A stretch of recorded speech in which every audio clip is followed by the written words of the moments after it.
And welcome to today's edition of Dr. Carole's Couch. I'm your psychiatrist host, Dr. Carole Lieberman. Well, today is going to be very, very interesting, more interesting than I expected, actually. Um, Today's show is called A Bombshell Biographical Revelations, plural, Bombshell Biographical Revelations that J.K. Rowling tried to stop. Um, It's not clear how much we're going to get into these biographical revelations, since my guest just informed me that he can't tell all the story well, I'll let him tell it. All right, so want to go behind the curtain to discover what Harry Potter's creator, J.K. Rowling's really like?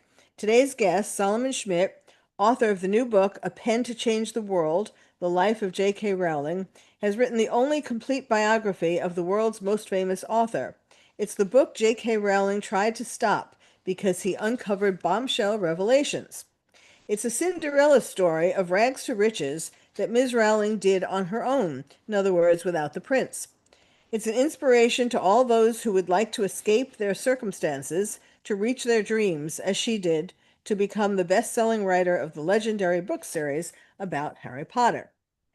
So, Solomon, welcome to the show. Thank you so much, Dr. Carole. It's good to be here with you. Um, okay, so first, before we get into, oh well, wait, I didn't, I didn't read your biography. Let me do that.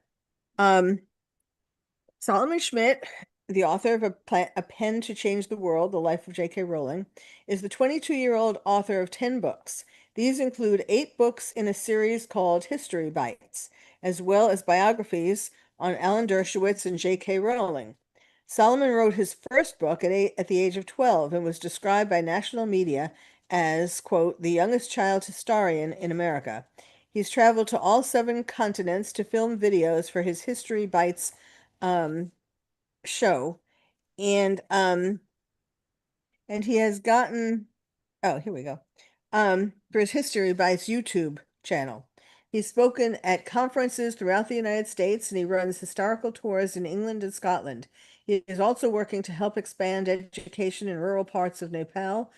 Um, and he's written a book called Legal Gladiator. It's the authorized biography of Alan Dershowitz. And then there are more. There are various well-known people have praised his books. All right. Um, so let's start, before we get into any of the books that you've written, let's start with you. How old are you now? Are you 22 now? I'm 22 now. That's right. Okay. And you've written more books and Yeah, done more things than most people twice your age. Um, and I'd like to start out with your history, your story. sure. You Yeah, can't well, tell me your story, right? That's no, that's true. I'm not saying it'll be interesting to people, but here goes. I have I've had some folks mention to me that like what you just said, Carole, about, oh, that's pretty unusual having written those books. And all I can say is I have 2 really amazing parents, and no, they're not listening right now, and no, they don't pay me to say this. I'm sure they will listen to the interview afterwards because they're always supportive that way. But my dad, Mike, lived the American dream story, as they say. Some people say it's not the American dream anymore, but he lived it. He grew up in impoverished circumstances, and through a lot of hard work and some smart decisions and help of people in his life who gave him a big break, he was able to build up a pretty successful business, real estate business, and a self-storage business, and an online business where he sells ozone generators and air purifiers. And he started by renovating duplexes in downtown Buffalo when he was 19, and just really kind of rundown places, fixing them up himself, and then turning those around. And then, a few years later, buying another one, and then a few years later after that. So that kind of put me in a position where I could even think about traveling around the United States to speak at conferences. And my mother was always giving me books, reading to me from the time I was inside her. And Oh, she was putting books into my hands from the time she taught me to read. And then from there on out, it was anything I could get my hands on about U.S. history or interesting parts of world history, the Titanic, the Statue of Liberty, uh-huh. different U.S. presidents, World War II. She was always encouraging my passion for reading. I also got into fantasy literature, the Chronicles of Narnia, which ties into those tours that you read about from my bio that I do in England and Scotland, because I run an entire 8-day itinerary through Britain themed around Tolkien of Lord of the Rings, C.S. Oh, huh. Lewis, Hmm. and J.K. Rowling. I was going to ask why Yeah, why England. Okay. that's right. Yes. So my when I was 11, I was trying to figure out what I wanted to do with my time, what I Yeah. could pour my energies into. And I was private schooled K to 4, and I kind of struggled at school, not because I wasn't comprehending my subjects, but I mean math was tricky, and so was science. But I had trouble because I would finish all my subjects before my fellow classmates and would be kind of sitting twiddling my thumbs throughout the day. And then through a series of events, you know, my sister kind of got bullied at school, and so she wanted to be homeschooled. And then I was good friends with her. Or she was my best friend growing up, one of them, and I wanted to come home with her. So I was homeschooled fifth to Ah, graduation by my mother, who was a public school teacher for almost a decade. huh. And so I And would where get my, was this? yeah, this was in Buffalo, New York, Oh, near it was Niagara still in Falls. Buff. So It was yeah, still in Buffalo. Okay, yeah, yeah. and I still live there today. So I was homeschooled from about 11 years old onward. And I would do school from like 6 a.m. to noon, right? Because I would just be able to get through all my subjects. And it's a pretty rigorous homeschooling is pretty rigorously regulated in New York State, Uh-huh. which I understand. You know, different states have different rules, but my mother had to document every single hour of education we did in Uh-huh. any certain subject and connect with the school superintendents on a regular basis. So it was a rigorous program, but I would get it done, you know, as quickly as I was able to, you know, 6 a.m. to 12, and then I would have the whole rest of the day to Ah, do what I was passionate about. And it wasn't sports. And I tried like getting into like creating board games or doing sort of like fictional stories. And I just wasn't finding anything that clicked for me. And my dad said to me one day when I was 11, what do you love more than anything else? uh-huh. And I said, well, history, like particularly US history. And he said, well, what if you wrote a book for kids your age about U.S. history, Huh. and find out if there's been anything done like what you're thinking, and if not, then write it. And then I went to a conference shortly thereafter where I specifically went looking for books like what I had in mind, and what I had in mind was a book that would not scare kids by being a large kind of dusty textbook that would sit on a shelf or that would be frightening by its intensity or its big vocabulary or its scope. So I put together a book called US History Bites.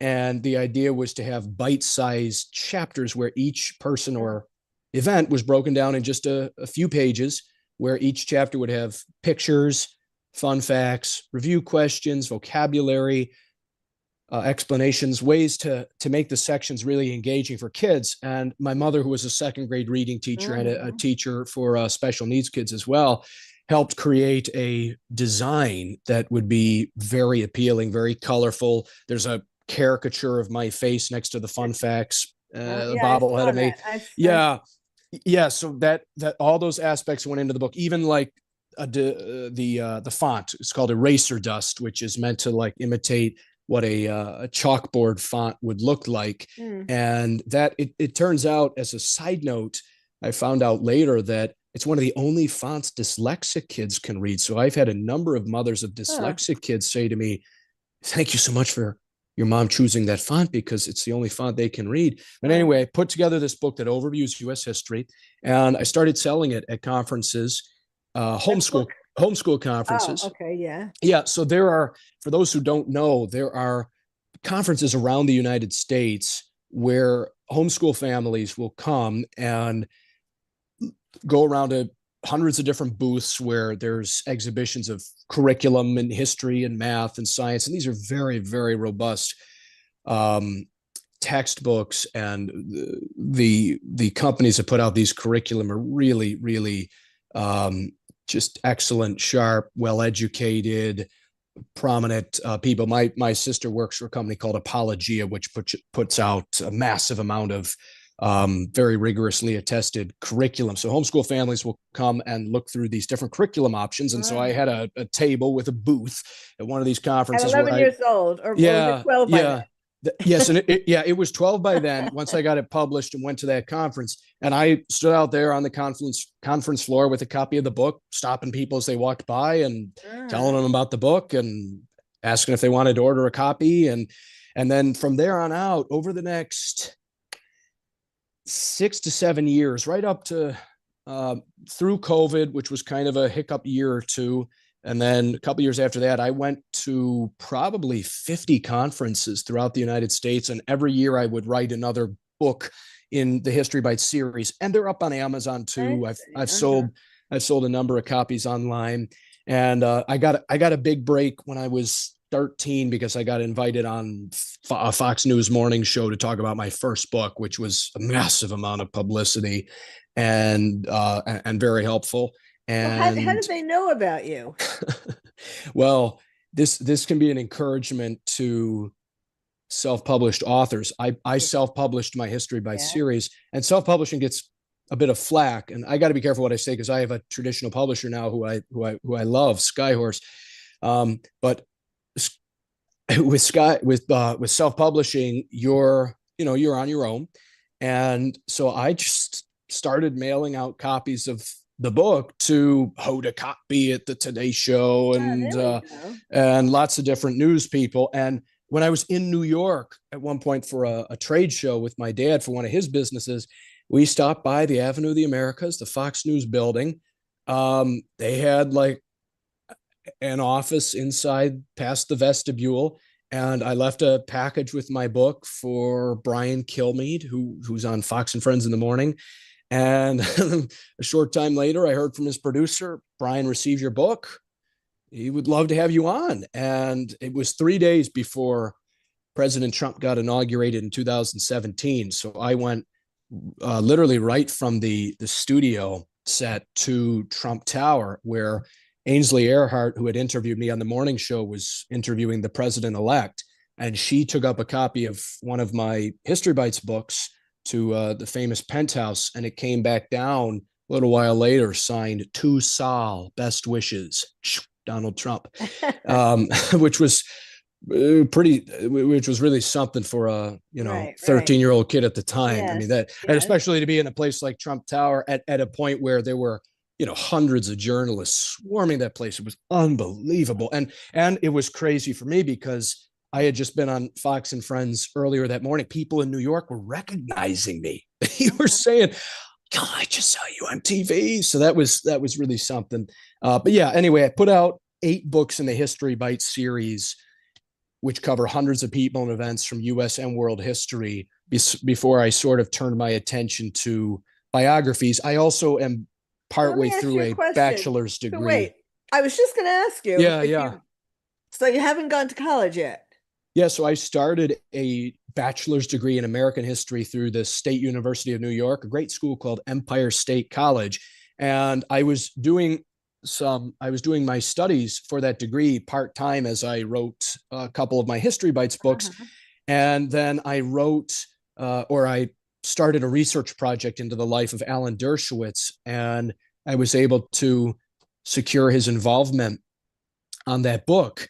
And then I kind of put I didn't kind of, I put my studies on pause to work full time on that book because I realized what a unique opportunity it was. And I ended up interviewing, Well, wait, uh, I you know, need to stop you yeah, because yeah. we're running out of time. The producer Oh, really? Okay. I know I've gone uh, on. for our first break, but I do want to sort of, put together what you said. Sure. Um, for as sort of a recommendation to people, um, that not that everybody should be homeschooled, quite frankly. I used to be very much against homeschooling, Sure. but with what's been going on in our public schools, now I'm not so against it because a lot of bad things are being taught and things that are not correct historically and all of that.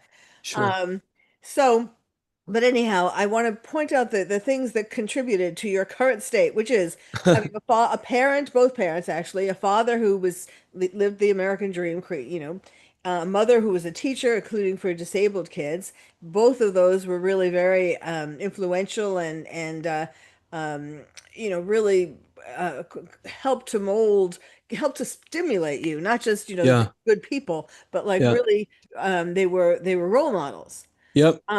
So, and then of course, then starting little by little, your father having that idea, and then you, of course, carrying it out. I mean, he didn't write the books, and and then of I've course, been accused of that though. I've had people say, "Oh, there's no way an 11-year-old wrote that book." I and have the then manuscript. and then and then of course, try and then being going out there with each thing, not being afraid, Yeah. going to conferences, going, sending the book to the television shows and all of that. I give you a lot of credit for that, and Thank you. I hope people who are listening and watching will think about this for their own kids or for themselves. I mean, it's kind of in a way what J.K. Rowling did. Not that she Mm, had, I don't mean mm, that she had a father or a mother, or, but just that she did start. I remember reading about how she was on a train once, and she realized that she would have to do something totally outlandish, totally take a big leap in order to get out of the life that she is in. And I promise you, folks, we are going to get into J.K. Rowling when we come back. So stay mm. tuned.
And welcome back to Dr. Carol's Couch. I'm your psychiatrist host, Dr. Carol Lieberman.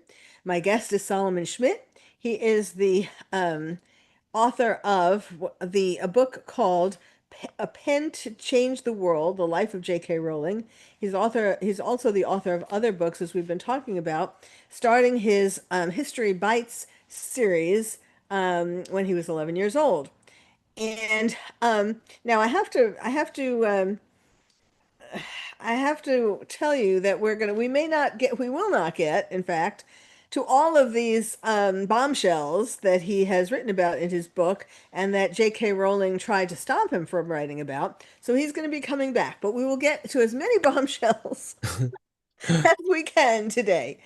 Um, okay, so Saul, um, well, first of all, what made you pick?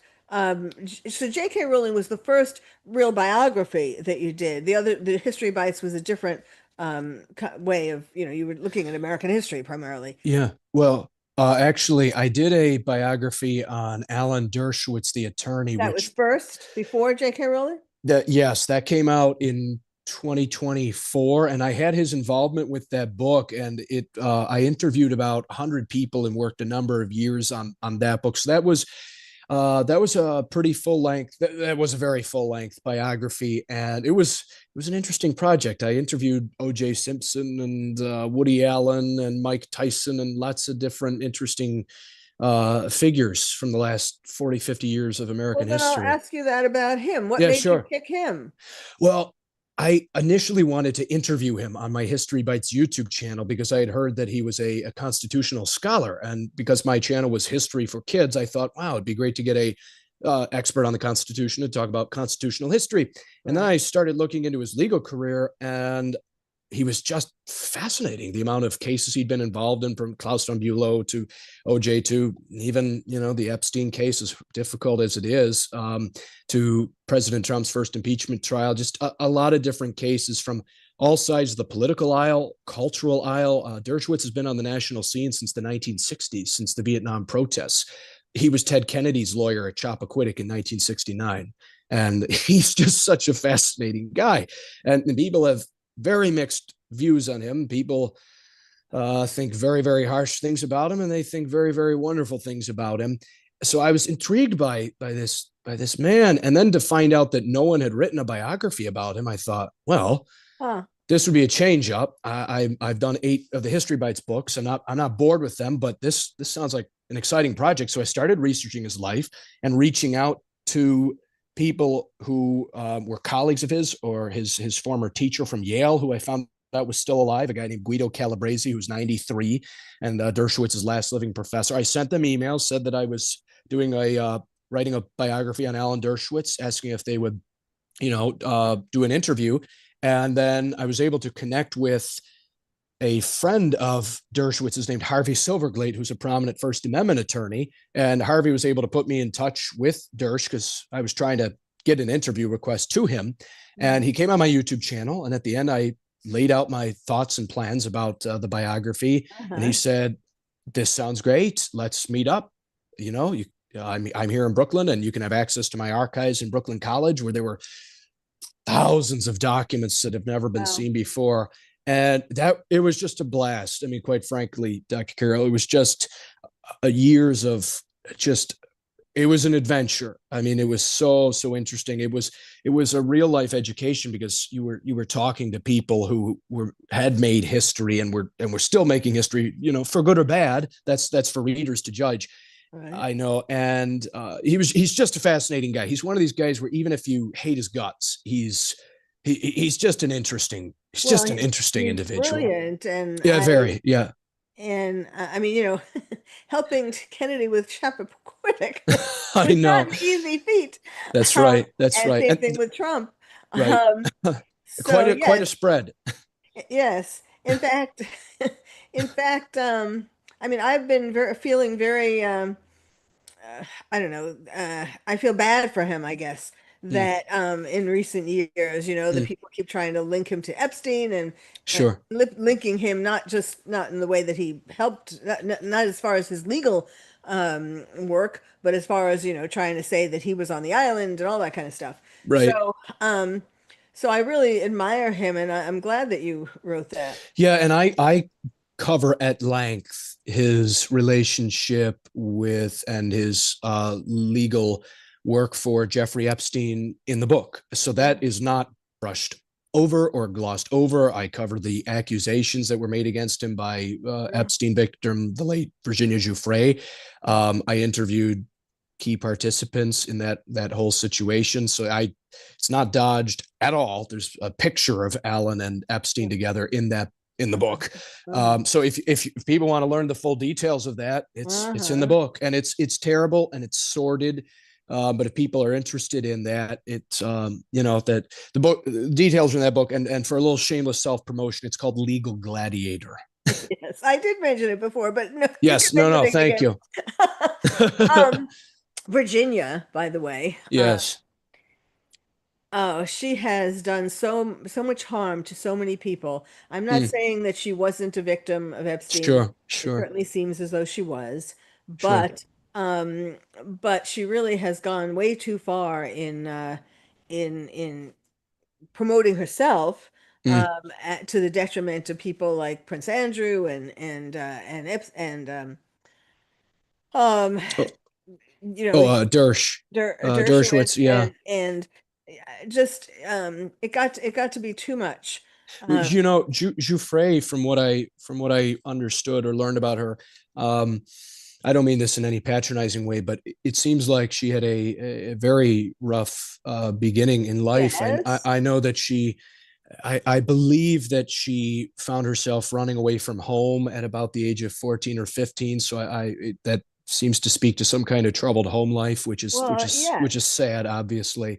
And then of course, whatever happened to her in in recent months with her death was Yeah. obviously very sad. The difficult thing with the Dershowitz situation was she made what were serious allegations, not with any great specificity, and then it turned out there was some very damning evidence to indicate that her allegations against Dershowitz were false. And she came out and made a statement that said, I might have made a mistake in identifying Alan Dershowitz, which from people I talked to, not Dershowitz, but other people familiar um, with the situation, who said that basically that was as good as saying this wasn't true, but Yes, she couldn't I say that because of right, defamation. right. So it was just one of those situations where Dersh was vehemently denying it, exposed himself to willingly to all sorts of depositions Yeah. and letting all his records be searched through and combed through. He acted like someone who was innocent,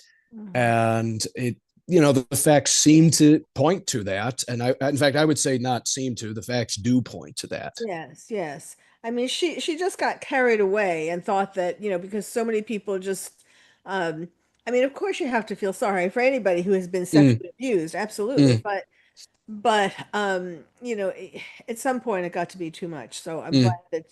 that she said that, and that helped a little bit. Although, there are people, I mean, it's kind of like you can't unring the bell. Absolutely. Yep. There are plenty of people who still call Dershowitz a pedophile Yes, online all the yes. time. Yeah. Okay, so how did you get from Dershowitz to J.K. Rowling? Yeah. Well, you know, I got to J.K. Rowling because I was fascinated by Harry Potter. I started out having sort of this very very negative view of Harry Potter. I come from a Christian background, and you probably know there's quite a bit of controversy in the Christian world about the witchcraft in Harry Potter, and Mhm. is it promoting witchcraft, and should we be into all that? So there's been a lot of debate about that, and I was initially, before having read the books, kind of the opinion, oh, it's dark magic, and it's you know we, people should stay away from that. And then I actually read the books and realized, like, wow, I didn't understand these at all. And these books are not about promoting witchcraft. Like, I missed the entire point. These books are about a boy, a messianic figure who faces his death in order to save the lives of his friends. That's the story of Harry Potter. The story of Harry Potter is about a mother who dies for her child, who thereby protects him, and a young boy who faces his death before the Dark Lord to vanquish the Dark Lord and save his friends. That is Harry Potter. And when you realize that, it's like, oh my gosh, this is profound and incredible. And the series is funny and exciting and creative on a level like no one's ever seen before. And if that sounds hyperbolic, I mean, 600 million sales in 28 years, proportionally, she's the best-selling author ever. Because Uh-huh. if Agatha Christie has 2 billion in 100 years, and Shakespeare has 400 billion sales in 400 years, with 75 different plays or whatever it is, and Agatha Christie 75 different books, J.K. Rowling has sold 600 million copies of 7 books in 28 years. It Uh-huh. blows anything previously out Uh-huh. of the water. So anyway, I wanted to know more about her. And when I was putting together my itinerary for a tour in England and Scotland, themed around Tolkien and C.S. Lewis and J.K. Rowling, to my horror, to my shock, I went to look up a biography on her. And the only option available was one from 25 years ago. Huh. And without disparaging the author at all, it's very out of date. And because he was working with limited information at the time, there are inaccurate portions of that book. And I just thought, oh my gosh, we need an updated resource, a comprehensive biography. So this turned out to be the first complete biography of J.K. And it also ties into Dersh somewhat, because I've kind of had people tell me you're turning into the biographer of canceled people, because and it's actually uncanny. J.K. Rowling and Alan Dershowitz both had their cancellations, Right, if you right. use that term, within 6 months of each other. Dershowitz Oh. was January of 2020 when he represented President Trump on the floor of the Senate for his first impeachment trial, Uh-huh. and J.K. Rowling 6 months later when she sent out a very direct tweet about the definition of womanhood. the famous tweet. There used to be a word for these people, wompend, womed, woomed. Someone help me out here. And then that was just an explosion. And then down rained the condemnations. And I don't know how people feel about that.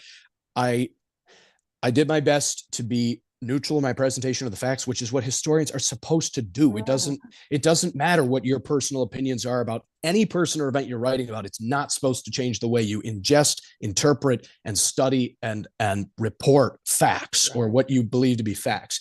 And I know people on both sides of the, like I can hear already I've had people accuse me of being transphobic because I won't come out and say that this is a hit Yeah, I've piece heard. on J.K. And that's not it at all. It's Hmm. just that it would be the same no matter what topic I were writing about. But I have interviewed people on both sides of this conflict, Hmm. from the very pro transgender side and the very pro J.K. Rowling side, who are on the front lines in the UK. I really made an attempt to understand this, Hmm. and I had a close friend whose identity I can't share, of course, but a close friend who read the book very carefully, who has a transgender sibling, who said, Solomon, I wasn't sure that because of all the controversies around the JK's um, career and statements, I wasn't sure I believed you when you said that this was going to be neutral. But this friend said, but I was really impressed. Uh-huh. You walked the tightrope, and it's totally objective. So it's that ties into Dersh because she has faced very similar cancellations, quote unquote. Mhm. Her name being removed, her picture being removed from pubs where her picture was next to Charles Mhm. Dickens, and much more serious, credible death threats against her and her children, Harry Potter being removed from bookstores. And of course, she and Dershowitz had very similar trajectories in that they are both were and still are in a lot of ways very much on the left, even though Dershowitz recently joined the Republican Party. Very traditional Democratic, or in JK's view, perspective, labor leaning views. So Mhm. JK was, gosh, the mother goddess of the left for years. I mean, this is the lady who came out and made Dumbledore gay.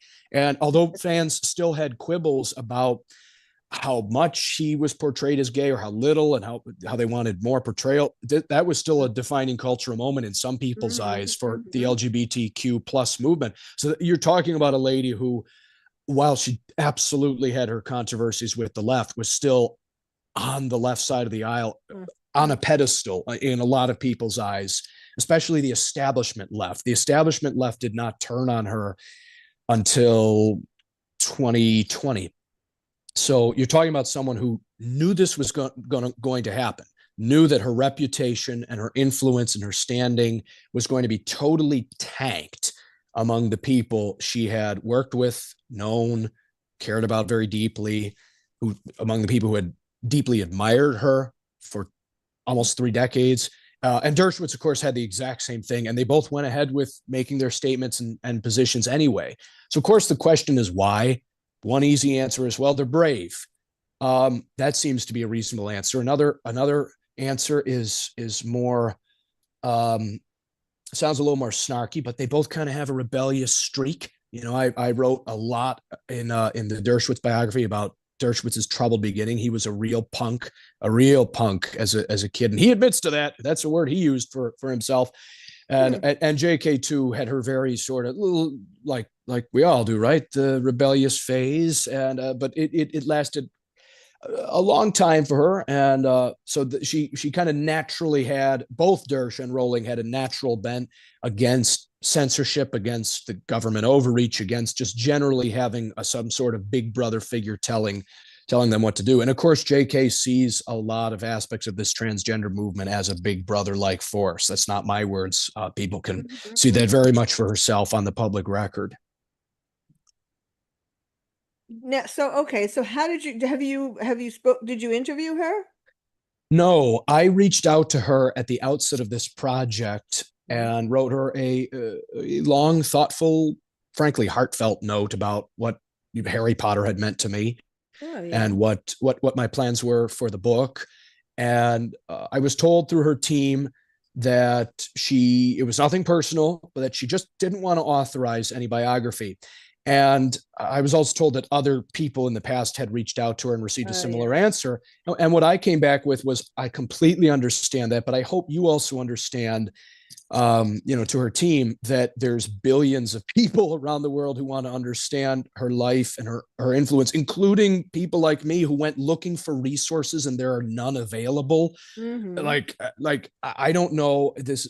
It was just kind of, to me, like, we Harry Potter fans want to understand how she created this series, and people might think, well, how could you do that without talking to her? One of the things I was able to access were internet archival sites where very devoted fans of Harry Potter had meticulously cataloged and transcribed every interview she Oh, gave wow. between 1997, when she first appeared on the public scene, into the 2000s, all through the Potter years. Hundreds of articles. And thankfully, because I was working on the book, I was able to take the time to read and reread and study and comb through every single one. And besides just giving me a mass of information to help understand her life and work, it also covered very specific details in her life story. But you just had to be able to take the time to read them, because sometimes you would find a very key detail. Like one example is this, real quick. Wait, She, wait. No, no. oh yeah. Are we going to We're break? just kidding. Okay, okay. That's going to be a cliffhanger. It's okay. Yes, Um, so again, much more. my guest is Solomon Schmidt. We're gonna have a we're gonna hear this when we come back, and of course, the book is called "A Pen to Change the World: The Life of J.K. Rowling." So stay tuned.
And welcome back to Dr. Carol's Couch. I'm your psychiatrist host, Dr. Carol Lieberman.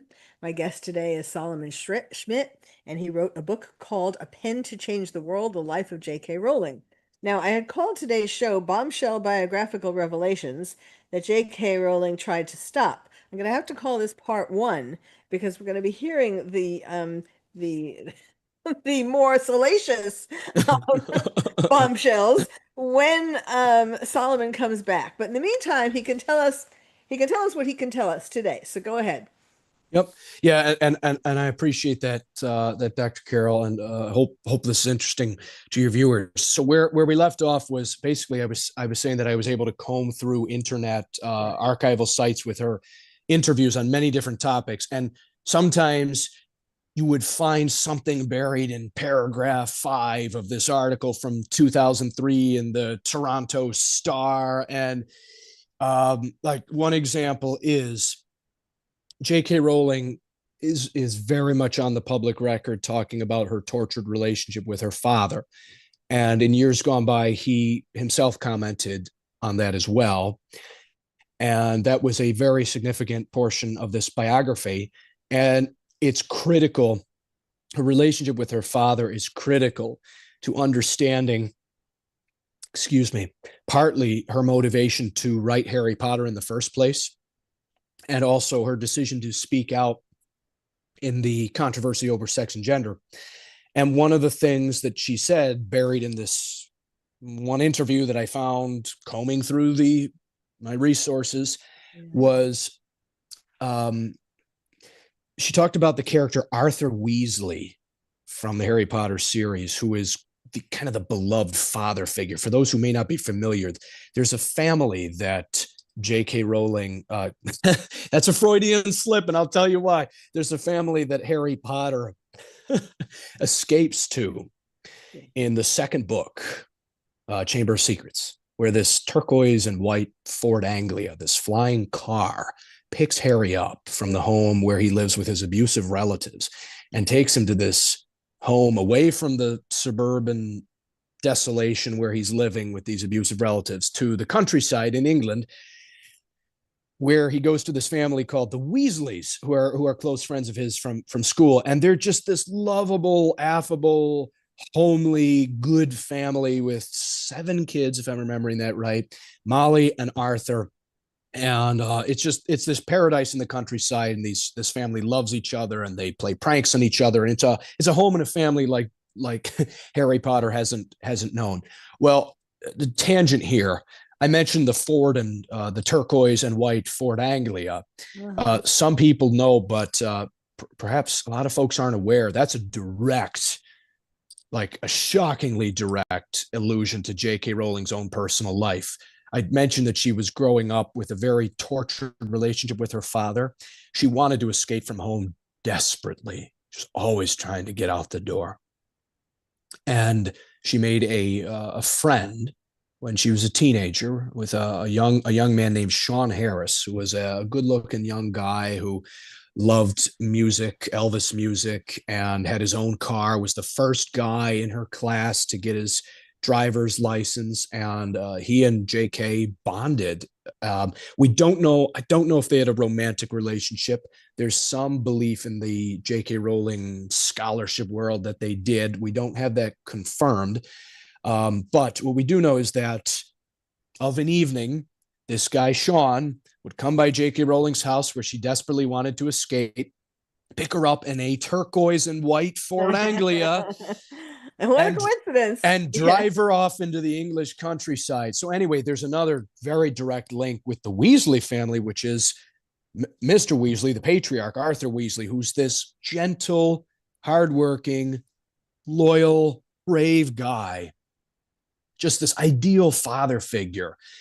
Um, Harry becomes very close to him through the series, and J.K. kind of famously planned for there to be a lot of deaths in Harry Potter. And that has to do with the fact that her own mother died in tragic circumstances when J.K. was 25 and had just begun planning the Harry Potter series. Not coincidentally, that would time with that. J.K. said that after her mother died, everything in the series deepened and darkened. So the entire plot line becomes, as I said earlier, this narrative of a young boy who has to face his death to save the lives of others and whose mother dies to save him. And J.K. began planning a series of deaths to happen all throughout the 7 books, which would kind of leave Harry alone and bereft so that he would have to face a hero's end, very solitary, with utter courage that welled up from the deepest depths of his soul and had been strengthened in him over years of dealing with loss and having to become a stronger, more wholesome, more sober-minded person as he came to grips with the reality of death, which of course J.K. was going through herself after the loss of her mother, concurrently to Harry Potter. And you'll read in the book, little teaser here, about how much emotional depth from J.K.'s own soul is in those books, including episodes where she breaks down and sobs as she's writing passages of those books because of how integrally connected they are to her life. Even, for example, Harry in book 1 looks into a mirror, a magical mirror, and sees his parents, and he has this intense longing for them, like an ache in his chest. And J.K. said she was describing the exact feelings that she herself had for her mother. So anyway, with Arthur Weasley, that lovable father figure who Harry escapes to in that turquoise and white Ford Anglia, Arthur Weasley was supposed to be killed off in book 5. That was J.K.'s original plan. But by that point in the series, J.K. had gotten to a time in her life where this was the early 2000s, where she said, I just couldn't imagine killing the only father figure, the lovable father figure left. She said, because he's the father figure we would all want, myself included. Now, that's like a really loaded statement. And as I said, to tie this all together, that was buried in some paragraph 5 of some article from Uh-huh. 20 years ago where you just had to be able to spend the time and the care looking and studying and rereading and piecing it all together. And it was a lot of fun. It was a heck of a lot of work. The source notes section of this book, I'm not trying to. Well, I guess I am flexing the book's muscles a little bit, but the source notes section is almost 100 pages, and that's not to scare people off. There's not footnotes. It's a source notes section where you don't even have to look at it if you want.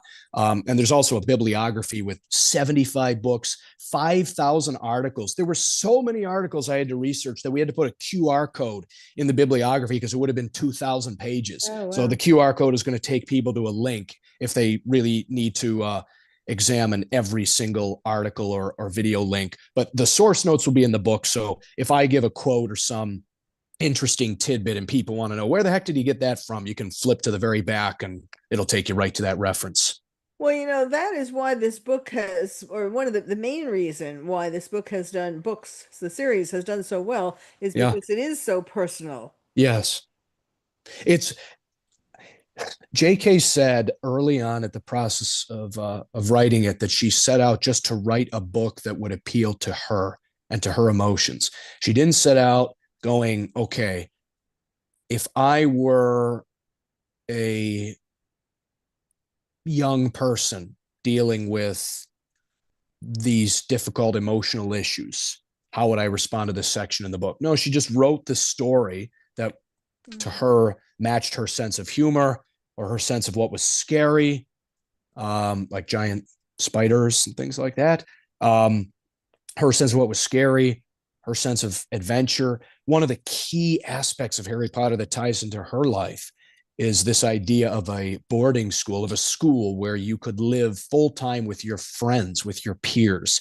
And that goes right back to what I said earlier about her wanting to escape her home life. She also had a really tough situation at school. She just hated her school. Um, some of the teachers were real um, very disciplinarian. Severus Snape, Harry Potter's most loathed teacher, was directly based on J.K. Rowling's high school chemistry teacher.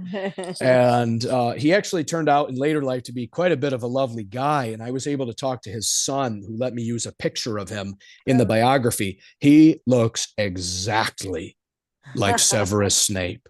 Greasy black hair, pale skin. Yeah, it's. I mean, it's the spitting image of Severus Snape, of Harry's potions professor. So again, it's like the I wrote the book, and as I reread it and edited it, I was surprised after knowing the material how much of her story Uh-huh. went into Harry Potter, where you start from her childhood with her parents meeting at King's Cross Station in London, which is the train station where Harry takes off for his magic school at the beginning of every year, and the train station where the ultimately important conversation of the book series in book 7 happens. It happens in King's Cross Station, where J.K. Rowling's parents met and fell in love in Uh-huh. 1963. And I was able to get a lot of pictures into the book. There's going to be almost 150 full color photographs. And one of the Now things I this, was, wait a minute, this yeah, book is yeah, out already, right? it's coming out June 23rd. Oh, because I saw it on Amazon. So Yes, I had the impression that it was already out. yes. Oh, okay. No wonder you're being so secretive. Well, No, and I hate teasing people because I'm not trying to play anybody, but yeah, it's going to be about 100. There's going to be about 150 full color photographs, and I was really happy to be able to get some pictures of JK's parents from early on in their relationship. Her mother was in the Women's Royal Naval Service, and her father was in the Navy, so they met as recruits on a military transport train from England up to the hills of Scotland. And later on, Harry Potter takes a journey from King's Cross Station in London up into the hills of Scotland, exactly the same itinerary. uh-huh, uh-huh. I could there you can Well, probably tell there's okay. so much there, Yes. Well, okay. I know that there are certain specific things that you can't yet let out, Sure, yeah, but tell us about um what you as much as you can about sure. her trying to stop you from Yeah, publishing some really personal stuff. sure. Yeah, well, I would start off at the outset by saying I'm not trying to sound like a saint or a coward by saying these things. I did not set out to dig up dirt on J.K. Rowling. I was a fan of Harry Potter who very much wanted to learn about her life story. And I was flabbergasted beyond belief to find out that Harry Potter was written by a single mother on welfare, dealing with domestic abuse, sexual assault, poverty, depression, and that through all of that, she was writing the best-selling book series in world history, and no one knew it. Everyone who knew her thought she was just this plain, ordinary, quirky person who had this. There were only a couple people who knew she wrote on the side because she was so self-conscious about telling anyone. And she Famously, used J.K. yeah, instead of her real name because, well, that was because she didn't, women weren't very well accepted as authors. So she didn't want people to know, the people who were reading her manuscript, that she was a yep, woman, because then it would have better yep. chance to get published. The other reason I found out in really doing a lot of in-depth research was she also used the name J.K. Rowling to disguise her name publicly from her ex-husband, who had broken into her house in Scotland a couple of years previously, and whom she was worried would track her down through the book. Mm. So that's an entire story in and of itself, her relationship with her first husband. I actually went to Porto, Portugal to try and get to the bottom of that Did relationship. you meet And with him? Did you talk with him? I did. And all I would say again, and this is not because of any other pre-existing relationships with news companies or anything like that, but I don't think until the book comes out I can share the full extent of what he said, only because it's being revealed in Well, there for the right. first time. I would say this though. I just Yeah, wanted to know if you yeah, did actually yeah. meet with I him. met But him. I what met was him the and I thing? What can did she do to try to yeah. prevent you from revealing some? Yeah, so We only I have like 2 minutes left. Sure. So I was doing research in England and Scotland. I was trying to visit in person with people for whom I could not find email addresses or phone numbers online. And I understand why that might sound kind of like really invasive. And I completely get that it was not the most comfortable situation for me. This is a pretty tried and true biographical research method since Robert Carroll was researching Lyndon Johnson in the Okay, 1960s, if you we see. only have a couple of Um, minutes. yeah. So I would just How did say, she intimidate you? How did she yeah. tell you? So How did she even know I that was you would what you were doing? I was researching through England and Scotland, trying to do interviews with people who knew her, and word got back to her that I was reaching out to the people in her life, and her legal team sent me a pretty threatening letter insinuating that greater threats would be coming my way if I didn't immediately cease what I was doing. And I was terrified, terrified. I mean, I was 21 years old at the time. I was a fan of hers. I was in Edinburgh, Scotland when I got the letter, where a week previously I'd been leading a tour themed around her. Again, a fan tour. This wasn't like some sinister affair. This wasn't. I wasn't someone going there trying to tell me everything you know about J.K. so I can send the piece off to this Yeah. paper. But yeah, it was very aggressive, and I left Scotland in anxiety, and I mean I was afraid. I left, and out of respect to her, I ceased that aspect of my research, but then continued on in other ways that I could, Uh-huh. and was able to um, get a lot of in-depth research, which I'm happy about. And I want to say again, I wish her only well. I understand that she wants her privacy. I understand that for many reasons. And yeah, it was a disconcerting experience, and just made me scratch my head and wonder, well, why is she so aggressive about controlling what is known about her past? If you see what I mean, it's her own business, but some of it's also the business of the public, because Yeah. she's gone very publicly talking about her personal life. So Hmm. Okay. All right. To be continued. yeah, that is the the hook, I guess, without trying to deliberately make a hook. Okay. Again, the book is called A Pen to Change the World, The Life of J.K. Rowling. And my guest is Solomon Schmidt. And thank you for this sort of tease. No, thank you. And I hope I gave you some, I hope I gave you No, some it's very substantive interesting. I mean, material too. what you were talking about was very interesting. Great. And so do you have a just one quick other question? Do you have a plan for your next person you're going to expose to the world? Well, this time will not.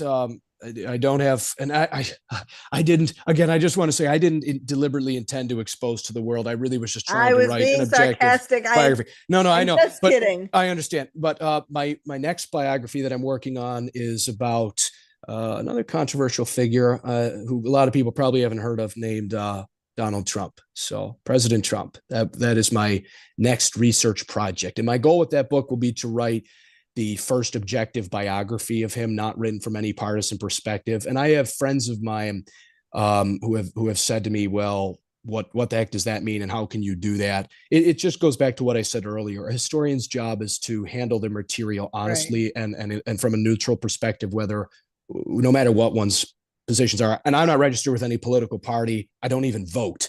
So I come at it Okay. with no Well, axe to grind. you may want to interview me. I am the person who has been doing, writing for a year, the description, the diagnostic criteria for Trump derangement syndrome, Ah, mild, very moderate, and interesting. severe. And I'm going to Right. be bringing that to the American Psychiatric Association to try to get it into the DSM. So I Fascinating. am a total Trumper. Also, you probably know this already, but you know that his niece has written a so-called biography. Yes, I've read it. Lies, Yeah. pure lies. Yeah, Mary Trump's Too Much and Never Enough. Right. Yeah, well, it's kind of difficult for me because with the resources on President Trump, you find people either writing everything Yes, from a totally negative spin, yes. or I'm trying to give him what he deserves as the president of the United States, which is a definitive, authoritative, objective resource on his incredible life and Yes, administrations. absolutely. If nothing else, historic and interesting beyond belief. Yes. So people might hate that, but that's what I'm doing. Okay. Well, we do need to end this show, and I thank you for being on, and Thank you very I wish much. you luck with all of this with the book Thank you. coming out, first of all, and I'm sure it will be I'm sure there will be a lot of people who will want to read it. Thank you All so right. much. Great to be with you, Okay. Dr. And Carole. thank you all for listening. You've been listening to Dr. Carol's Couch, and